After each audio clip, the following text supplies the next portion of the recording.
I pledge allegiance to the flag. Now that Iowa voters have cast their ballots, the race is heating up in South Carolina. Horry County is a very, very important county in the state and very important in a Republican primary. Romney, Bachmann, and Perry have already made known their plans to campaign in the Palmetto State ahead of next Tuesday's primary in New Hampshire. And while voters here have begun watching the GOP race, Absolutely, I have. I've been paying attention to it for the last year. I have already started watching the presidential debates. the difference between the Iowa caucus and South Carolina's primary Sorry, I don't, but I know that they're important. No. isn't as well known.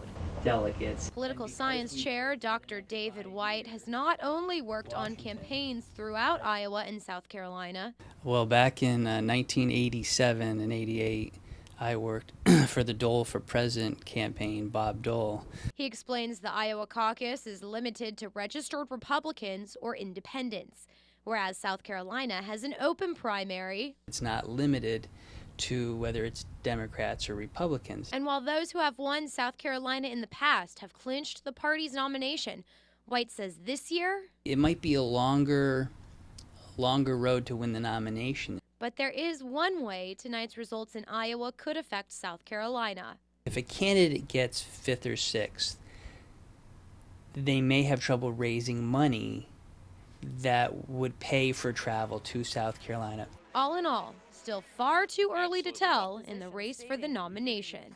In Conway, Lindsay Thies, News Channel 15.